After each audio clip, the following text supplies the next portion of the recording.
నమస్కారం మీ కదంబ మాలిక ఛానల్ కి స్వాగతం. దయచేసి మా ఛానల్ ని సబ్స్క్రైబ్ చేసుకొని లైక్ చేసి షేర్ చేయండి. కింద ఉన్న డిస్క్రిప్షన్ లో మా ఇతర వీడియో లింకులు కూడా ఇచ్చున్నాము. మీరు వాటిని కూడా ఒకసారి చూసి మీకు నచ్చితే కనుక మీ గ్రూప్స్ లో ఫార్వర్డ్ చేసి మాకు సపోర్ట్ అందించండి. ఇప్పటి వరకు సబ్స్క్రైబ్ చేసుకున్న ప్రతి ఒక్కళ్ళకి పేరు పేరున నా ధన్యవాదాలు. చేసుకొని వారు సబ్స్క్రైబ్ చేసుకోండి. ఈ రోజు నుంచి కొత్త కథ స్టార్ట్ చేసుకోబోతున్నామండి. దాని పేరు రంగుల కళ. ఈ కథలో ప్రేమ, ఫ్రెండ్స్ మధ్య అనుబంధం, కాలేజీ లైఫ్, పల్లెటూరు లైఫ్, ఇలా అన్ని రకాల అంశాలు చాలా చక్కగా వివరించారు ఆథరు. దయచేసి ఈ కథని ఆశాంతం స్కిప్ చేయకుండా లాస్ట్ వరకు చదవండి, వినండి. Thank you. అదొక కాలేజ్, అందరూ బిజీగా ఉన్నారు. ఆ రోజు ఫ్రెషర్స్ కాలేజీలో ఎంటర్ అయినారు. పాత స్టూడెంట్స్ చాలా ఉత్సాహంగా ఉన్నారు. కొత్త వాళ్ళని ర్యాగింగ్ చేస్తూ ఎంజాయ్ చేస్తున్నారు. ఆ కాలేజీలో సీటు రావడమే చాలా కష్టం. అబౌవ్ 80% మార్క్స్ ఉన్న వాళ్ళని తీసుకుంటారు. రాష్ట్రంలో మంచి పేరెన్నిక గల కాలేజీ, అలాగే ర్యాగింగ్లో కూడా ఫస్ట్ ఉంటుంది. ఎన్నో వందల బ్యాచెస్ చూసిన ప్రొఫెసర్ నారాయణ గారు కింద లెక్చరర్స్తో ఇలా చెప్పారు: ఒక కంట ఈ కోతులన్నింటినీ కనిపెట్టుకుని ఉండండి అని. ఆయన చాలా మేధావి, మంచి ప్రొఫెసర్ కూడా. అలాగే ఆయన మాట అంటే చాలామందికి గురి, గౌరవము రెండు కూడా. లెక్చర్స్ అందరూ అలాగే సార్ అని వాళ్ళ పనులకి వెళ్ళిపోయారు. కళ్ళు కప్పి ర్యాగింగ్ చేస్తున్నారు ఓల్డ్ బ్యాచెస్. వాళ్ళ చేతుల్లో అమాయకంగా బలవుతున్నారు న్యూ కమర్స్. అది MBA, MCA లాంటి మంచి కోర్సులు ఉన్న కాలేజీ ముందర దిగింది ఆటోలోంచి ఒక అమ్మాయి. తల పైకెత్తి ఆ కాలేజీ బోర్డు వైపు చూసింది. ఆనందంగా ఉంది ఆ అమ్మాయికి. ఆనందంకి తోడు అందంగా కూడా ఉంది అమ్మాయి. ఆ ముఖం వెలిగిపోతోంది. సన్నగా పొడుగ్గా చామంచాయితో ఒత్తుగా ఉన్న జుట్టు, చెంపల కొసదాకా వచ్చిన కలువరేకల్లాంటి కళ్ళు, పల్చెట్టి చెంపలు చూడగానే ఎవరైనా ఇంకోసారి చూడాలి అని అనిపించేట్టుంది అమ్మాయి.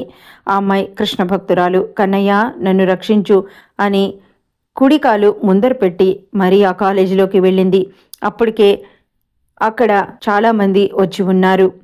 అక్కడ తన రూమ్ ఎటువైపో అని అక్కడ వాచ్మెన్ అడిగి మరి ఆ రూమ్ వైపు వెళ్ళింది. తను ఆ రూమ్ ముందర నిలబడేటప్పటికే 10 మంది అమ్మాయిలు, అబ్బాయిలు అప్పుడే అక్కడ నుంచొని, కొంతమంది కూర్చొని, కొంతమంది ఉన్నారు. వాళ్ళు కూడా కొత్త వాళ్ళు కావడంతో బిక్కుబిక్కుమంటూ ఉన్నారు. సెకండ్ బెంచీలో కూర్చొని ఉన్న అమ్మాయి దగ్గరికి వెళ్ళి కూర్చుంది ఈ వచ్చిన అమ్మాయి. ఆ అమ్మాయిని పరిచయం చేసుకుంది. తన పేరు చెప్పింది. నా పేరు స్వాతి. మీ పేరు అంది. నా పేరు నిర్మల అంది అవతలమ్మాయి. ఓ, మీరు ఈ ఊరేనా అంది ఆ అమ్మాయి. కాదు, నేను గుంటూరు డిస్ట్రిక్ట్ అంది స్వాతి. మీది అంది. నాది శ్రీకాకుళం డిస్ట్రిక్ట్ అంది నిర్మల. ఒక గంటలోనే వాళ్ళిద్దరూ మంచి ఫ్రెండ్స్ అయిపోయారు. ఇద్దరిది ఒకే హాస్టల్ అని వాళ్ళ మాటల మధ్యలో తెలిసింది. ఆనందంగా ఉన్నారు వాళ్ళు. ఆ అమ్మాయి చాలా బాగుంది. 5-2 వరకు ఉంది. మంచి రంగు, బాగా చదువుకోవాలన్న ఆశ ఉన్న అమ్మాయి నిర్మల. కానీ లౌక్యం తెలియదు. ఆ విషయం స్వాతి పట్టేసింది. స్వాతి చాలా తెలియగలది. అలా వద్దు, ఇలా వద్దు అని చెప్పేది మాటల్లో. అలా వాళ్ళ జర్నీ ప్రారంభమైంది. ఫ్రెండ్షిప్ కూడా మొదలైంది. బెల్ రింగ్ అయింది. ఆ రోజు ఒక 2 క్లాసెసే జరిగినాయి. మొదటిది ఇంట్రొడక్షన్ క్లాస్ జరిగింది. ఆ తర్వాత సబ్జెక్ట్స్కి సంబంధించి ఇంకో క్లాస్ జరిగింది. ఇద్దరు క్లాసెస్ అయిపోగానే బయటికి వచ్చారు. అక్కడ మెట్లు దిగి లెఫ్ట్ వైపు తిరిగి నెమ్మదిగా ఇద్దరు కబుర్లు చెప్పుకుంటూ నడవసాగారు. ఒక 5-6 ఈ లోపల హడావుడిగా వాళ్ళ పక్క నుంచి స్పీడ్గా పరిగెత్తుకుంటూ వెళ్తున్నారు. నిర్మల అంది, ఏమైందే అని. ఏమో అంది స్వాతి కూడా అయోమయంగా. అక్కడ ఒక అబ్బాయిని ఆపి ఏమైంది అంది స్వాతి. పృథ్వీ బ్యాచ్ వస్తోంది, దొరికితే ర్యాగింగ్ చేసేస్తారు, గో ఫాస్ట్ అని ఆ అబ్బాయి వెనక్కి తిరుగుడా చూడకుండా వెళ్ళిపోయాడు. ఇద్దరు కంగారుగా ఆ పక్కనున్న రైట్ సైడ్కి పరిగెత్తారు. అక్కడ ఎవ్వరూ లేరు. హమ్మయ్య, ఈ పృథ్వీ ఎవరే అంది నిర్మల. ఏమో, నాకు మాత్రం ఏం తెలుసు అంది స్వాతి. వాళ్ళందరూ అలా పరిగెడుతున్నారంటే వాడెవరో డేంజరస్ పర్సన్ అయి ఉంటాడు అంది స్వాతి. ఏమోనే, ఇద్దరం తొందరగా వెళ్ళిపోదాం రా అనుకుంటూ నెమ్మదిగా అక్కడి నుంచి తప్పించుకుని బయటికి వచ్చారు. బయటికి వచ్చేటప్పటికే అక్కడ జనం గుమిగుడున్నారు. జనం మధ్యలో ఒక అమ్మాయిని, అబ్బాయిని ర్యాగింగ్ చేస్తున్నారు. కార్ బోనెట్ మీద కూర్చొని సెల్లో సాంగ్ పెట్టి ఆ సాంగ్కి ఆ అమ్మాయిని, అబ్బాయిని చేతులు పట్టుకొని డ్యాన్స్ చేయమని చెప్తున్నారు. వాళ్ళు భయంతో ఆ అమ్మాయి ఏడుస్తూ, ఆ అబ్బాయి కంగారుగా డ్యాన్స్ చేస్తున్నారు. ఆ గుంపులో వెనకగా నుంచొని చూస్తున్నారు స్వాతి, నిర్మల. కారుకి కూర్చున్న అబ్బాయి చాలా బాగున్నాడు. ఆ అబ్బాయి పక్కన ఇంకో ఇద్దరు ఆడపిల్లలు, ఇంకో ఇద్దరు అబ్బాయిలు కూడా ఉన్నారు. ఇంకో అబ్బాయి కూడా దగ్గరలో నుంచొనున్నాడు. ఆ అబ్బాయి కూడా చాలా బాగున్నాడు. వాళ్ళందరూ చాలా ఎంజాయ్ చేస్తున్నారు అక్కడ సిచ్యువేషన్ని. మిగతా వాళ్ళు కొంతమంది భయంగా చూస్తున్నారు. ఏయ్, వాట్ హ్యాపెన్? ఏంట్రా అంత సిగ్గుపడుతున్నావు? నేను డ్యాన్సే చేయమన్నాన్రా, అంత భయం దీనికి? ముద్దు పెట్టుకోమనలేదు అన్నాడు బోనెట్ మీద కూర్చున్న అబ్బాయి నవ్వుతూ. అందరూ పగలబడి నవ్వారు. సరేరా వెళ్ళండి అని ఇంకో అబ్బాయిని పిలిచారు. ఆ పక్కనున్న అమ్మాయిలు వాడికేదో చెప్తున్నారు. నోట్లో సిగరెట్ వెలిగిస్తూ సడన్గా కారు మీదున్న అబ్బాయి చూపు ఇటుపడింది. ఇంకో అబ్బాయి వెనకాల నుంచొని ఉన్న స్వాతి, నిర్మల వాళ్ళు అక్కడ ఉన్నారని ఆ అబ్బాయికి ఎవరో వాళ్ళు కొత్త వాళ్ళని అర్థమైంది. ఆ అబ్బాయి చూపు తన మీద పడగానే స్వాతి కళ్ళు పెద్దవైనాయి. అతను అంటించిన సిగరెట్ చేతిలోకి తగలడంతో అబ్బా అనుకుంటూ తలెత్తి మళ్ళీ చూసేటప్పటికే ఆ కళ్ళు కనిపించలేదు. స్వాతికి అడ్డుగా ఇంకో అబ్బాయి ఉన్నాడు. అందుకనే స్వాతి ముఖం అతను పూర్తిగా చూడలేకపోయాడు. అయినా కూడా పరిగెత్తుకుంటూ వచ్చాడు. తనని గబగబా లాక్కొచ్చేసిన స్వాతిని చూస్తూ ఏంటే అలా లాక్కొచ్చావు అంది నిర్మల. ఆ అబ్బాయి మనల్ని చూశాడేమో అని అనుమానంగా ఉందే అంది. అందుకే మనం వాడి కంట పడకూడదు. చూడు, దా వెళ్ళిపోదాం అంది. ఇద్దరు అమ్మ బాబోయ్ ఏంటే గొడవ అని అనుకుంటూ నవ్వుకుంటూ హాస్టల్కి వచ్చేశారు. వార్డెన్కి చెప్పి రూమ్స్ మార్చుకొని ఇద్దరు ఒకే రూమ్లోకి వచ్చారు. గదంతా నీట్గా సర్దుకున్నారు. ఏ స్వాతి, నా పక్కన అబ్బాయి వేణు ఉన్నాడే, అతను నాకు పరిచయం అయినాడు. కారు మీద కూర్చున్న అబ్బాయి ఉన్నాడే, ఆ అబ్బాయి పేరు పృథ్వీ అంట. పక్కన నుంచోనున్న అబ్బాయి పేరు చక్రవర్తి అంట. వాళ్ళిద్దరూ చాలా బెస్ట్ ఫ్రెండ్స్ అంట. అక్కడున్న బ్లూ స్కర్ట్ అమ్మాయి ఉంది చూసావా, ఆ అమ్మాయి పృథ్వీకి కాబోయే భార్య అంట. రీసెంట్గా వాళ్ళకి ఎంగేజ్మెంట్ కూడా అయిందంట. ఆ పృథ్వీ అనే అబ్బాయి ఉన్నాడు చూసావా, కాలేజ్లో మెయిన్ ట్రస్టీ కొడుకంట. చాలా డబ్బు గలవాడంట, చాలా పొగరు కూడాట, కేర్లెస్ పర్సన్ అంట. అందుకే కాలేజ్లో ఎవరు అతన్ని ఏమీ చేయలేరంట. ఎవరన్నా అతని మీద రిపోర్ట్ ఇవ్వాలన్నా భయపడతారంట. ఏడిపించి వదిలేస్తాడంట తెలుసా అని గడగడ పాఠం చెప్పినట్లు చెప్పింది నిర్మల. స్వాతి నవ్వి అయితే ఏంటంట అంది. తనని ఎక్కిరిస్తోంది స్వాతి అని అర్థమయ్యి నిర్మల బొంగమూతి పెట్టి పోవే అంది. స్వాతి మళ్ళీ నవ్వి ఈ డబ్బు గలవారంతా అలానే ఉంటారు నిర్మల, లీవ్ ఇట్, మన జాగ్రత్తలో మనముందాం అంది. నిజమేనే అని కబుర్లు చెప్పుకుంటూ పడుకున్నారు స్నేహితురాళ్ళు. మర్నాడు ఇద్దరూ రెడీ అయినారు. వెళ్దామా అంది స్వాతిని చూసి నిర్మల. అలాగే పద అంది. ఆగాగు, ఏదో మర్చిపోయినట్లున్నావు స్వాతి అంది. ఏం లేదే అంది స్వాతి. ఏయ్, కాటుక పెట్టుకోలేదే అంది. స్వాతి నవ్వి తెలుసు, నిన్న అతను మనల్ని చూశాడు, నా కళ్ళు చూశాడు పర్టికులర్గా. కాటిక పెట్టుకుంటే గుర్తుపడతాడు, అందుకనే పెట్టుకోలేదు అంది. ఎవరికో భయపడి కాటిక పెట్టుకోపోవడం ఏంటే ఇంత అందమైన కళ్ళకి అంది నిర్మల. భయం కాదు నిమ్మి, చూడు చెడ్డవారికి దూరంగా ఉండాలి అంది స్వాతి. ఓకే ఓకే పద అని ఇద్దరు నవ్వుకుంటూ కాలేజీకి వచ్చారు. అలా ఒక 2-3 డేస్ అయినాయి. కొంచెం అలవాటు పడ్డారిద్దరూ. స్వాతి, నిర్మల పృథ్వీ చేసే ర్యాగింగ్స్ చూస్తూ వాటిని తప్పించుకుంటూ హ్యాపీగా ఉన్నారు. స్వాతి, నిర్మల చేరి అప్పటికే ఒక నెల రోజులైపోయింది. ఆ నెల రోజుల్లో వాళ్ళిద్దరూ చాలా బెస్ట్ ఫ్రెండ్స్ అయ్యారు. ఒకే మాట, ఒకే జట్టు. ఏ స్వాతి, నాకు తలనొప్పిగా ఉంది, క్యాంటీన్కి వెళ్ళి లైబ్రరీకి వస్తాను, క్లాస్ అవ్వగానే నువ్వు రా అంది. జాగ్రత్త అంది స్వాతి. ఓకే, నువ్వు జాగ్రత్త అంది నిమ్మి. చాలా రోజుల తర్వాత ఆ రోజు కాటుక పెట్టుకుంది స్వాతి. ఆ రోజు క్యాంటీన్లో జ్యూస్ తాగుతూ ఆలోచనలో ఉన్నాడు పృథ్వీ. భుజం మీద వాలుతూ అంది దివ్య. ఏ బేబీ, ఏంటా ఆలోచన? చెప్పు స్వీట్ హార్ట్ అని. చక్రి నవ్వి, అవునరా, ఒక నెల రోజుల నుంచి నిన్ను గమనిస్తున్నాను, ఏంటంత దీర్ఘాలోచనలో ఉన్నావు అన్నాడు. పృథ్వీ నవ్వి, మీ దగ్గర దాపరికం ఏం లేదురా, నథింగ్ ఈజ్ దేర్ అన్నాడు. Prithvi, you are telling lies అంది రీటా పక్క నుంచి. నో యార్, నా మీద అంత అనుమానమైతే ఎలాగా అన్నాడు పృథ్వీ. ఓకే, ఇప్పుడు వదిలేస్తాం, మళ్ళీ అలా కనిపిస్తే మాత్రం you have to tell the reason అంది దివ్య. ఓకే డార్లింగ్, అయినా మీరందరూ నన్ను అంత అనుమానించడం ఏం బాలేదు అన్నాడు. అందరూ నవ్వేశారు. దివ్య, రీటా ఫ్రెష్ అయి వస్తామని వెళ్ళిపోయారు. చక్రి కూల్ డ్రింక్ తాగుతూ పృథ్వీ, ఇప్పుడు చెప్పరా నిజం అన్నాడు. పృథ్వీ నవ్వి, నేను అబద్ధం చెప్పానని నువ్వెందుకు అనుకుంటున్నావు అన్నాడు. ఎందుకంటే మనిద్దరం చైల్డ్హుడ్ ఫ్రెండ్స్ కాబట్టి, నీ మనసు నాకు బాగా తెలుసు కాబట్టి, ఎవరిని నువ్వు అంత తొందరగా ఈజీగా నమ్మవు, నన్ను తప్ప. అందుకనే నీ మనసు నాకు బాగా తెలుసు కాబట్టి చెప్పండి సార్, ఎవరు మీ మనసుని అంత డిస్టర్బ్ చేసింది అన్నాడు చక్రి. పృథ్వీ నవ్వి, నాకు తెలియదురా, కళ్ళు ఒకటే చూశాను అన్నాడు. వాట్? అవునరా, మన కాలేజే అన్నాడు పృథ్వీ. ఏంటి మన కాలేజా అన్నాడు చక్రి ఇంకా ఆశ్చర్యంగా. అవునరా. ఎవర్రా వాళ్ళు అన్నాడు చక్రి. తెలీదు, కనబడితే నీకు చూపిస్తాలే అన్నాడు పృథ్వీ కళ్ళెగరేసి. ఈసారి మాత్రం వదలను అన్నాడు పృథ్వీ. చక్రి నవ్వాడు. దివ్య విందంటే నిన్ను చంపుతుంది, జాగ్రత్త అన్నాడు. పృథ్వీ నవ్వి, అంత సీన్ లేదులే, పద అన్నాడు. ఓకే పద వెళ్దామని ఫ్రెండ్స్ ఇద్దరు మాట్లాడుకుంటూ బయటికి వెళ్ళిపోయారు. స్వాతి లైబ్రరీకి వెళ్తోంది. సడన్గా వెనక్కి తిరిగిన అబ్బాయిని గబాల్న చూసుకోకుండా ఢీ కొట్టింది. అతని చేతిలో బుక్స్ కింద పడిపోయాయి. Sorry I'm really very sorry అండి అని బుక్స్ తీసి అతనికిచ్చింది. ఇట్స్ ఓకే అని తలెత్తిన అతను స్వాతి అందం చూసి మాటరాని వాళ్ళ నుంచుండిపోయాడు. సారీ సార్ అంది స్వాతి. అతన్ని పృథ్వీ పక్కన చాలాసార్లు చూసింది స్వాతి. భయంగా కూడా కొంచెం అనిపించింది ఆమెకి. న్యూ కమరా అన్నాడు. ఎస్ సార్ అని తలూపింది. ఐఎమ్ చక్రవర్తి అన్నాడు. స్వాతి నవ్వి, ఐఎమ్ స్వాతి సార్ అంది. నైస్ నేమ్ అన్నాడు. నవ్వింది. మీది ఏ సెక్షన్ అన్నాడు. సార్ నాది బి సెక్షన్, ఎంబీఏ కోర్స్ అంది. ఓ వెరీ గుడ్ అన్నాడు చక్రి.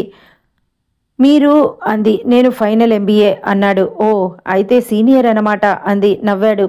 వెనక నుంచి దూరంగా నుంచొని సెల్లో మాట్లాడుతూ వాళ్ళనే చూస్తూ ఒక్కొక్క అడుగు దగ్గరకేస్తూ వస్తున్నాడు పృథ్వీ.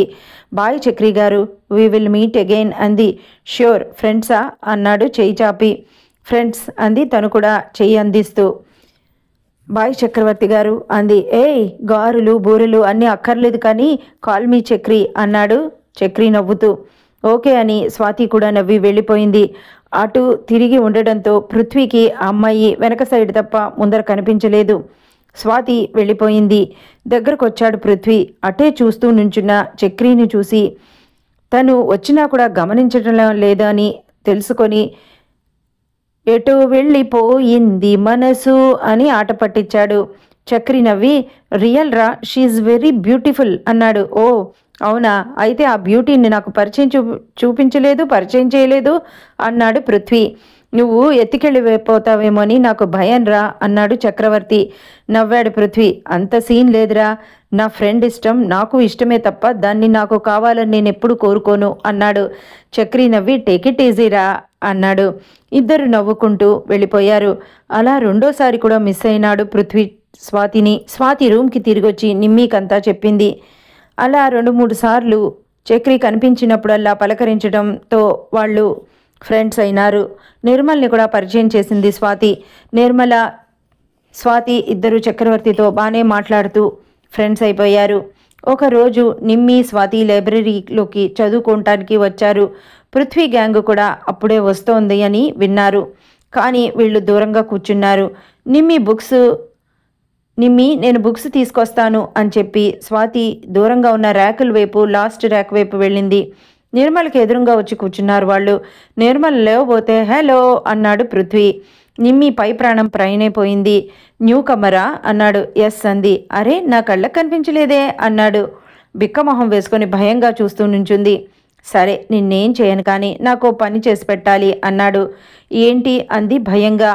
నేను చదువుకోవాలి, నాకు మూడ్ లేదు, మూడ్ వచ్చేలా చెయ్యాలి అన్నాడు. నిమ్మి అంటే అంది భయంగా. అందరూ నవ్వారు. అక్కడ కూర్చున్న మిగతా వాళ్ళు కొంతమంది భయంగా చూస్తున్నారు ఏం చేస్తాడా అని. అరే మూడ్ అంటే తెలియదా? తెల్లగా ఉండే నిర్మల ముఖం ఎర్రబడిపోయింది, మందారంలా మారిపోయింది. ఒక ముద్దివ్వు, నాకు మూడొస్తుంది, చదువుకుంటాను అన్నాడు పృథ్వీ. దివ్య అంది. వాట్ డార్లింగ్, నీకా అంది. నాకా బేబీ అని అక్కడ నల్లగా లావుగా ఉన్న ఒక అతను వర్క్ చేసుకుంటూ ఉంటే కింద అతన్ని పిలిచాడు. అతను వచ్చి ఏంటి సార్ అన్నాడు. చూడు ఈ అమ్మాయి నీకేదో ఇస్తుందిట, తీసుకో అన్నాడు. నిర్మల భయం భయంగా చూస్తూ నో అంది. నో అంటే ఎలా డార్లింగ్, యు హ్యావ్ టు అన్నాడు. చక్రి తలంచుకొని ముసిముసి నవ్వులు నవ్వుతున్నాడు. రీటా, దివ్య వీళ్ళందరూ ఆనందంగా చూస్తున్నారు. వెనకాలన్న వాళ్ళని సైడ్ చేసే కొంతమంది బ్యాచ్ కూడా చూస్తున్నారు. మిగతా వాళ్ళు కొంతమంది న్యూ కమర్స్ భయంగా చూస్తున్నారు. కమాన్, లేట్ అవుతోంది అన్నాడు పృథ్వీ. నిమ్మి ఏడుస్తోంది. దారా ఇటొచ్చి దగ్గర నుంచో అన్నాడు. వాడు దగ్గరకు వచ్చి బిక్కుబిక్కుమంటూ నుంచున్నాడు భయంగా. కమాన్, నీ పేరేంటి అన్నాడు పృథ్వీ. నిర్మల అంది ఏడుస్తూ. ఓ నైస్ నేమ్, ఇచ్చే ముద్దు, నాకు మూడొస్తుంది, బాగా చదువుకుంటాను, కమాన్ ఫాస్ట్ అన్నాడు. అంతే, పృథ్వీ చెంప చెళ్ళు మంది. అది మారుమోగింది లైబ్రరీ అంతా. అందరూ అవాక్ అయిపోయి చూస్తున్నారు. ఇప్పుడు వచ్చిందా మూడు, బాగా చదువుకో అని చెప్పి దానిమ్మి అంటూ నిర్మల చేయి పట్టుకొని లాక్కెళ్ళిపోయింది స్వాతి. అందరూ తేరుకునే లోపలే మాయమైపోయారు వాళ్ళిద్దరూ. పృథ్వీ ఎక్స్పెక్ట్ చేయని ఈ సంఘటన, తనకు ఎన్నడూ లైఫ్లో జరగని ఈ సంఘటన అతనికి అయోమయమైపోయింది. అతని బుర్రంతా అవే కళ్ళు. ఇన్ని రోజులు ఏ కళ్ళ గురించి వెతికాడో అవి క్షణం కనిపించి మాయమైపోయినాయి. చెంప చెళ్ళు అనిపించింది ఆ అమ్మాయి. ఎవరు ఎవరు అని అతని మెదడు ఒకటే ఆలోచనలో ఉండిపోయింది. దివ్య బేబీ అంటూ దగ్గరికి రాబోయింది. చక్రి నివ్వెరపోయాడు. బేబీ అని దివ్య ఇంకోసారి అనే లోపలే రావద్దు అన్నట్టుగా చేయి చూపించాడు. కోపంతో అతని ముఖం ఎర్రబడింది. దవడ ఎముక బిగిసింది. గబగబా నడుచుకుంటూ బయటికి వెళ్ళిపోయాడు. చక్రి కూడా వెనకాలే పరిగెత్తాడు. పృథ్వీ ఆగు, ఆగరా అంటున్నా వినిపించుకోకుండా కారు దగ్గరికి వెళ్ళి స్పీడ్గా కార్ డోర్ ఓపెన్ చేసేసి స్టార్ట్ చేసి మిగతా వాళ్ళు పరిగెత్తుకొచ్చే లోపలే కారు రయ్యమంటూ దూసుకెళ్ళిపోయింది ముందరికి. దివ్య, రీటా కూడా పరిగెత్తుకొచ్చారు. ఆ అమ్మాయి ఎవరు? పృథ్వీని కొడుతుందా? ఐ విల్ సీ హర్ అంది దివ్య.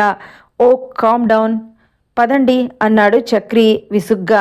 గ్లాస్లో విస్కీ ఉంది. అతని ముఖం సీరియస్గా ఉంది. పృథ్వీ వచ్చిన దగ్గర నుంచి అదే ఆలోచనలో ఉండిపోయాడు. దగ్గరగా వచ్చిన చక్రిని చూసి ఏంటి ఇలా వచ్చారందరూ అన్నాడు. పృథ్వీ ప్లీజ్ ఆ అమ్మాయిని వదిలేరా, తనకి కొత్త, పాపం తెలీదు, నేను చెప్తాలే, నీకు సారీ చెప్తుంది అన్నాడు. ఎవరా అమ్మాయి అన్నాడు చాలా శాంతంగా. చక్రి అన్నాడు, ఒరే పృథ్వీ ప్లీజ్ లీవ్ ఇట్ రా అన్నాడు. దివ్య కూడా అంది లీవ్ ఇట్ పృథ్వీ అని. కానీ మళ్ళీ మరోసారి అడిగాడు చక్రవర్తిని పృథ్వీ, ఎవరు ఆ అమ్మాయి అని అంటూ. పృథ్వీ ఎందుకంత పట్టుదల అంది కూడా రీటా కూడా. Because she touched my ego అన్నాడు గట్టిగా. లీవ్ ఇట్ యార్, తను నీకు సారీ చెప్తుంది, నేను చెప్పిస్తాను అన్నాడు Chakri. Sorry, leave me alone. ఇంతకీ నీకు ఆ అమ్మాయికి ఎలా పరిచయం అన్నాడు Prithvi. She is my new friend అన్నాడు చక్రి. అందరూ ఆశ్చర్యంగా చూశారు చక్రిని. అబ్బా మీకందరికీ చెప్పలేదని అలా చూడొద్దు, తను నాకు ఈ మధ్య లైబ్రరీ దగ్గర పరిచయమైంది అన్నాడు. ఓ అన్నారు మిగతా వాళ్ళు. సరే యు ఆల్ గో, నాకు ఇప్పుడు ఒంటరిగా ఉండాలని ఉంది, ప్లీజ్ మీరందరూ ఏమనుకోవద్దు, గుడ్ నైట్ అని తన గదిలోకి వెళ్ళిపోయి రూమ్ తలుపేసేసుకున్నాడు పృథ్వీ. ఇంకా అందరూ చేసేదేమీ లేక బయటికి వెళ్ళిపోయారు. రూమ్లోకి వచ్చిన నిర్మల అంది, అదేంటే వాడిని అలా కొట్టావు, వాడు ఊరుకుంటాడా, అసలే రాక్షసుడు అంది. చూడు నిర్మల, అందుకని వాడు ఎలాంటి దౌర్జన్యం చేసినా పడతావా? అది కాదే అంది నిర్మల. ఏమోనే, నేను ఆ పరిస్థితిలో నిన్ను చూడలేకపోయాను, నువ్వు ఏడుస్తుంటే నాకు చాలా బాధేసింది. ఏదో సినిమా హీరోయిన్లా వాడిని ఒక్క చంప మీద పటేల్మని కొట్టేశాను, నాకు భయంగానే ఉంది వాడేం చేస్తాడో అంది స్వాతి. ఇద్దరూ ఆ మర్నాడు కాలేజీకి వెళ్ళలేదు. ఆ మర్నాడు కూడా బిక్కుబిక్కుమంటూ రూమ్లోనే కూర్చున్నారు. 3 రోజులు వరుసగా వెళ్ళకుండా కాలేజీకి వెళ్లకుండా తప్పించుకున్నారు. కానీ 4వ రోజు వాళ్ళు ఇంకా ధైర్యం చేసి వెళ్ళారు. చాలామందిని స్వాతిని చూడంగానే అభినందించారు. వాళ్ళకు అయోమయంగా అనిపించింది. కానీ ఇద్దరూ భయంగానే ఉన్నారు. చక్రి మెట్లు దిగి వస్తుంటే చక్రి అంది స్వాతి. చూసి దగ్గరకు వచ్చాడు. ఏంటి అమ్మాయి గారి కోపం తగ్గిందా అన్నాడు. చక్రి, సారీ, నీ ఫ్రెండ్ని కొట్టలేదు, నిమ్మిని కాపాడదామని అది ఏడుస్తుంటే చూడలేక అంది తల ఉంచుకొని. ఇట్స్ ఓకే, కానీ వాడిని రెచ్చగొట్టావు, వాడికి కోపం ఎక్కువ, I will manage, don't worry అన్నాడు. థ్యాంక్ యూ చక్రి అని ముగ్గురు వెనక్కి తిరిగారు. పృథ్వీ సీరియస్గా చూస్తూ నుంచొని ఉన్నాడు. గుటక మింగింది స్వాతి. నిర్మలకైతే పై ప్రాణం పైనే పోయింది. ఈవిడేనా నీ కొత్త ఫ్రెండు అన్నాడు చక్రిని చూస్తూ. పృథ్వీ లీవ్ ఇట్ రా ప్లీజ్ అన్నాడు. పృథ్వీ ఏదో చెప్పబోయే లోపల చక్రి వాళ్ళ వైపుకు తిరిగి guys you go to your class ఏంటిక్కడ అన్నాడు. వాళ్ళంతే ఇంకా వెనక్కి తిరిగి చూడకుండా పరిగెత్తారు. చక్రి ఏంట్రా వై యూ సేవ్డ్ దెమ్ అన్నాడు. ఏంటి నీ లవ్వా అంది రీటా పక్క నుంచి. చక్రి నవ్వి అలానే అనుకో అన్నాడు. ఫ్రెండ్స్ ముగ్గురు ఆశ్చర్యపోయి చూశారు చక్రవర్తిని. ఓ అంత డీప్ లవ్వా అంది Divya. I don't know Prithvi please excuse her for me అని అన్నాడు. పృథ్వీ నవ్వి ఓకే నా ఫ్రెండ్ డీప్ లవ్ కదా అని వదిలేస్తున్నాను కానీ అని మనసులో అనుకున్నాడు. అతని మనసు భగభగలాడుతూనే ఉంది. నేను మాత్రం వదలనురా అని అనుకున్నాడు. ఒకసారి అలాగే క్యాంటీన్లో కూర్చొని ఉంటే హాయ్ చక్రి అంటూ వచ్చింది స్వాతి అతని దగ్గరికి. కానీ అక్కడ దగ్గరికి వచ్చే వరకు అక్కడ పృథ్వీ ఉన్నాడని తెలియలేదు. హాయ్ అన్నాడు. షూ లేస్ లూజ్ అయితే కట్టుకుంటూ కిందకి వంగి ఉన్నాడు అతను. పైకి లేచిన అతనికి స్వాతి రావటం కనిపించింది. స్వాతి గబగబా దగ్గరికి రాబోయింది. అలా అక్కడ నుంచొని అతని వైపు సీరియస్గా చూస్తూ నుంచుంది. పృథ్వీని చూసి ఆమెకి నోట మాట రాలేదు. ఇద్దరు చూపులు క్షణం కలుసుకున్నాయి. Chakri I will meet you again అని వెళ్ళబోయింది. ఎందుకు నేనేగా అడ్డు నేనే వెళ్తాను అన్నాడు సీరియస్గా. పృథ్వీ అదేం లేదురా అన్నాడు చక్రి. ఎందుకు నాయనా నీ ఫ్రెండ్కి నచ్చకపోతే ఇంకో దెబ్బ తినాలి, ఇంకో చెంప నాది ఖాళీగా ఉన్నా దెబ్బలు తినడానికి నేను సిద్ధంగా లేను అని కొంచెం సీరియస్గా స్వాతిని చూస్తూ నేను గాంధీ మహాత్ముని గాను అసలే టెంపర్ ఫెలోని అని సీరియస్గా అక్కడి నుంచి వెళ్ళిపోయాడు. స్వాతి మాత్రం మనసులో అనుకుంది రాక్షసుడు అని. పృథ్వీ వెళ్ళాక చక్రికి ఎదురుగా వచ్చి అక్కడ కుర్చీలో కూర్చొని అబ్బా గాలివాన వెలిసింది అంది. పృథ్వీ గురించా అన్నాడు చక్రి నవ్వుతూ. ఇంకా ఎవరి గురించి నాయనా నిన్ను చూసి పలకరించాలన్నా నీ హిట్లర్ ఫ్రెండు నీ పక్కనే ఉంటాడు, ఎక్కడేమంటాడు అని భయం అంది. ఈ లోపల పృథ్వీ కీస్ మర్చిపోయాడని మళ్ళీ వచ్చాడు.